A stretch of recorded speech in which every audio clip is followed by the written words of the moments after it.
This is the plaintiff, Rebecca Jablonski. She says she was forced to move out of the defendant's property because, quite frankly, it became unlivable. The place was being used as a car junkyard. There were fistfights, swearing in the middle of the night, you name it, it happened. The defendants are in complete defiance of the law, won't return her security, and she's suing for the $4,925.80 she's owed.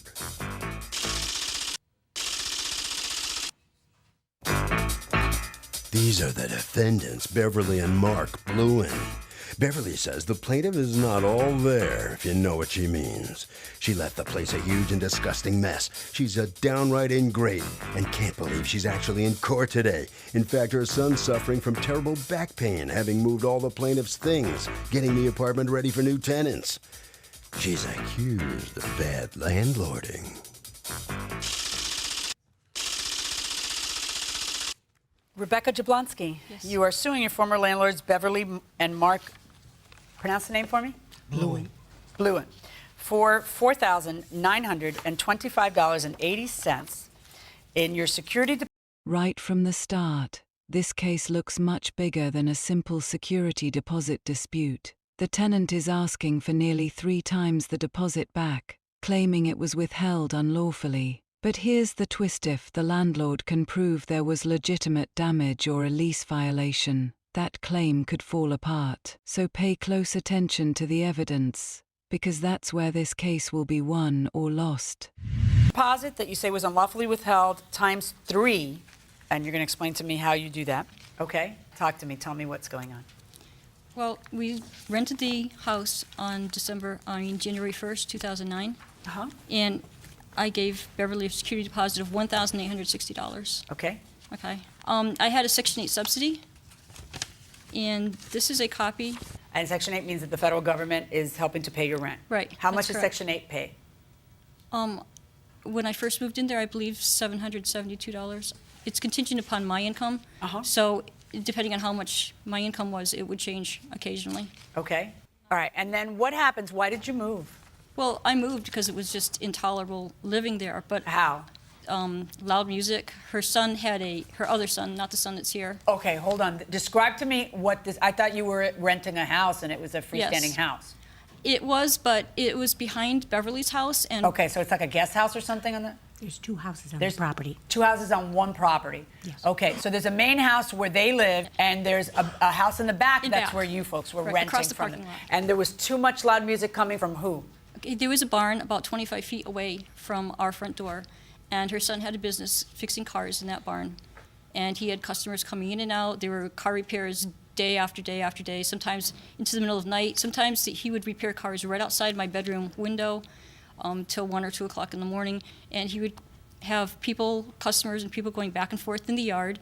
He was out there cutting up junk cars the first summer that we were there. And right then I knew that we were going to move out as soon as that 1-year lease was up. But you didn't. Yeah. So how many at the end of the first year lease, did you end up moving out?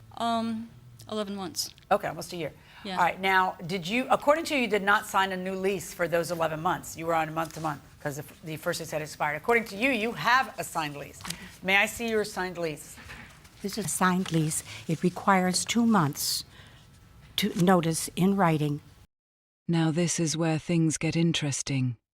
The judge immediately notices something many people would completely overlook: undated signatures. That might seem like a tiny paperwork mistake, but in court, missing dates can completely change how a contract is interpreted.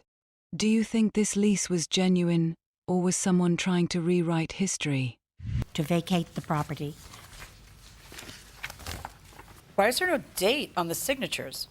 I'm sorry, there isn't. It's dated Yeah, on there the should be. You front. need to change that Yes, I do. because watch what she's going to say. Did you sign this in 2010? Let me hand it over to her, please, Doug. Absolutely not. What do you think happened here? I think that she wrote up another whole lease that I've never seen before, and she took the last page of the original lease, copied it, and said that I signed it. Right. Which nobody could ever say that if there's dated signatures, but when signatures aren't dated, then let me see the 2009. Let me see if it looks different. This second Let me see lease. the 2009 lease. That is what I am asking, not anything else. Let me see the 2009 lease, please. 2009, Town Inn. Okay. Your signature is different on the two of them, so you know. I'd have to see that because I I'm have going to copies show them of to you. both. But your signature is different on 2009 versus 2010. That's what I was looking for, to see if they were exactly the Okay, same. 'cause on so mine, there's the this one she nefar- sent me, it's Either the same. way, I'm not going to get too hung up on that, because even if you have a lease, and even if you were required to give a certain kind of notice, if you can prove to me that it was unlivable, that the situation was unlivable, then you don't have to give any notice. You're entitled to get out. Do you see that? Are those both your signatures? They do look different to me. They Yeah. look different to you, but they're both yours? Yes. You're right, right. All right. Now, when you move out, do you say to her, I'm moving out because I can't take the noise from the business that's being run on this premises? It was irrelevant as far as I was concerned. I'm entitled Because you to move out figured after that you the had first the year. notice. Right. That you figured you had complied with the notice. Had Yes. you read that lease that you apparently signed that said that you have to give 60 days notice? Yes, but can I also submit the information that I have? According to the paperwork that she signed with HAP, it says here that she must provide a standard. Here's one of the biggest legal questions in this entire case. Can a tenant legally break a lease because the landlord makes life unbearable? The answer is yes, but only if the living conditions become so serious that the property is considered legally uninhabitable. That's a very high standard, and proving it isn't easy. Standard lease.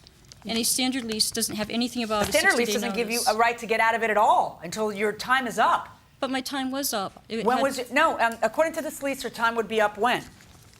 The end of December? No, the end of November. The end Oh, the end of November? No, the end of December. Hold on, we'll be right here. Don't yell at us. Hold on. Can I ring it? No, she's right, December 31st, and you were leaving December 1st. So if this lease, which you say, yeah, they're both my signature, then it means that you would have to move out on December 31st. This lease wasn't over, if I find this No, to be a valid lease. that's a forged lease. I did not Well, you sign said that, but lease. then when I showed you the two signatures on it, you said, yeah, I signed that. There wouldn't be two signatures of yours riding around here. The notice you have to give is the one you signed on to give. And if I find that second lease to be valid, then the notice that you're supposed to give is 60 days. Landlord's making too much noise. Can the tenant move out, get her money back? No, Why? because you signed a lease.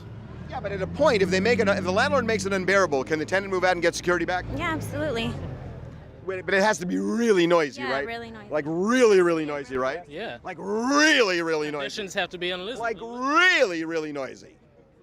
You also said that there was loud music. Where was the loud music coming from? Well, it wasn't just the loud music. At one point, I was fed up with the loud music, and I was outside on the porch asking Mark again to turn down his music. He would sit in his car and blast music. Notice how the judge shifts the focus. Instead of asking whether the tenant was annoyed, she's asking whether the home was actually unlivable. That's a huge legal difference. Courts don't usually cancel leases over inconvenience alone. What do you think? Would you have stayed another year if things were really that bad? music. And I asked him again to turn down the music. Of course, he refused. And I took my foot and kind of slapped it against the porch. And he came running over, telling me that he was going to, I shouldn't repeat it in court. You probably don't want to hear the verbiage that he used, but basically he was going to beat the crap out of me. And I had to go in and call the police. And Really? he physically threatened me. He had customers that would come to, drop off cars to be fixed. And at times when the customers, I guess, weren't allowed in the house, they were told to go in the backyard, in my yard, and go into the woods behind the yard and go pee back there. Okay, how big is this property? Small. The area where Send I somebody live. to urinate behind her house? Me? Yeah. Absolutely Or anybody not. else? Did your brother? I know- didn't. I never know absolutely any. not. I don't know anything about that. I mean, They stored junk cars in that there was yard. Okay. there was a car at the back of the usually yard. when a place suddenly becomes uninhabitable, somebody tells me about how all of a sudden there's a horrible smell, or all of a sudden there's, the landlord's not paying the electricity, so now I have no electricity, I have no running water, I have, they won't exterminate, so there's, bed bugs everywhere, there's bugs, so I can't live there. You're describing the place you rented being a place you didn't feel like living in anymore, and the business you're talking about that's going on there, this little either side job or main job that the brother has, is something you knew about for the 2 years that you lived there. So how would that make it uninhabitable? I didn't know that he was repairing cars there when I moved in. When did you find out?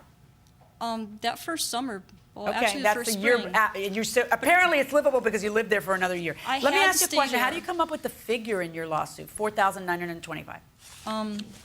I'm asking for treble damages because Where do as you far- get that? Because the law doesn't provide for treble damages. It provides for double what's unlawfully withheld. So I'm going to look at. If the escrow account hasn't been, if the security deposit has not been placed in an escrow account, then I'm eligible for treble And damages. according to you, it was, and here's the escrow account. But I want to know where you found that, because I want to see what it is I couldn't find that you said. There's more Oh, than, I didn't make a copy of it, but Yeah, what I'm looking at is double, not triple. So if It you're does- saying it's triple, I'd yeah. like to see where you get that. I don't have it with me, but All right, so now, having said that, I want to know what letter. The courtroom is entering the damage phase now. This is where photos, receipts, cleaning costs, and repair bills become more important than emotions. Remember, landlords can't simply keep a security deposit because they're upset, but tenants also can't expect a full refund if they leave behind damage or unpaid obligations. You sent her to say, I'm keeping this much, this is why I'm keeping it. That's what I want to see. According to you, she left the place a mess. Okay. Talk to me. Tell me how she left a mess. All kinds of stuff in the basement, cabinets, junk, TVs, tables. There was some furniture on the back porch. If you look, you see the drawers, cabinets. Some of it's normal. I mean, the painting, that's normal wear and tear. Every time somebody moves out, you got to paint. Sometimes you got to shampoo or replace carpets. That's it's understandable. But it was the tires, the junk, the oil, the oil pans. Would you like to respond to that and tell me why, according to them, you left all this stuff behind? Why? And that you left the place dirty. What's your response? I did not leave the place dirty, but I did leave some items behind because we ran out of time with the truck and I just couldn't get them. All right, let's look at the letter that was sent to her. In the letter that you sent her on December 27th, you say it's supposed to be clean, you did not leave it clean, and there will be a $50 an hour charge for cleaning. All right, charge for 9 new louvers at $9 each, $90. And that would be $81, not $90, okay. And that would be for what? Because you replaced all of the blinds in the place? they were all, nobody could use The them. cats would climb up them. Her cats would climb Did you have up. cats there? Yes. Are you allowed to have pets? No, but I put an addendum on the lease that all damages from the cats would be taken care of out of the security deposit. Okay, so the deposit is $1,860. You feel that you have a right to keep some money because of a variety of different things. Number one, you feel that you have the right to keep the rent for the month of December from that security deposit because she didn't give adequate notice. According to you, the lease says she has to give 60 days. If I find that you signed that second lease, then you have to give 60 days. I find you signed that second lease and you have to give 60 days, and you didn't give that. Can you So look the at the copies? 1,000 is correct. You also complained that she left the place very filthy and that you had to end up making trips to the dump to remove all. And there's the final verdict. The plaintiff technically wins, but only by $120, far less than what she originally demanded. This case is a perfect reminder that courtroom victories depend on evidence, not emotion. Now it's your turn. Do you agree with the judge's decision, or do you think the tenant deserved much more? Let me know in the comments. Of the stuff, and you took out $150 for that, $50 for cleaning an oven, $90 for new louvers, $45 for cleaning windows and sills. I'm not going to allow you to deduct all that money. I think a total of $200 is fine. We're talking about peanuts there anyway. All right, so that's $1,200, okay? What you ended up deciding, the damage that you ended up deciding was $1,340. I decide that it's $1,200. If she has an $1,860 security deposit, and I allow you to keep $1,200, that means there was $660 that should have gone to her. Instead, what went to her was $560. You cash that check, right? Yes. Okay. Instead, what went to her was $560. So that means you would owe her another $100 plus the interest that you didn't pay. You paid the interest in the amount of $40. It's closer to $60. It's a little shy of that. So there's another $20 in interest that you should be paying. All right. On your claim for treble security damages, I do not find in your favor, first of all, because the law doesn't provide for treble, it provides for double. And I don't find in your favor for double because most of the security deposit is something that I think that they were lawfully withholding from you. Okay? Go ahead. May I just speak? read this letter from the town where it said she would be responsible for the rent when she gave notice that she no longer needed assistance. at the town. And what I'm not understanding is if her rent was subsidized by Section 8, that $1,000 rent payment, Section 8 didn't pay it? No, because she gave notice that she no longer needed assistance. Because I only need to Right, give because a you thought that 30-day you'd be able to notice. move out on December 1st, I know. And if I needed to give a 60-day, according to housing allowance, they would have Okay. We're supplied not the going to money debate for the thing over and over December. again. You lose, okay? I find that you had to give 60-day notice. The lease has to be a standard lease, you say. Somehow you think that a standard lease allows you to give any notice. A standard lease doesn't let you get out. You got to stay until the end of the lease. So this was actually better for you than a standard lease. Better for you because it actually gave you an out if you wanted one, and you didn't abide by it in the terms that you had to. Now we're done. So my verdict is in favor of the plaintiff, but in the amount of $120. That's it. There is a warranty of habitability, which is implied in all leases in almost every state. That means that a landlord has a legal obligation to make sure that the apartment or house that he is renting to the tenant is safe and has enough security that the tenant is in decent surroundings.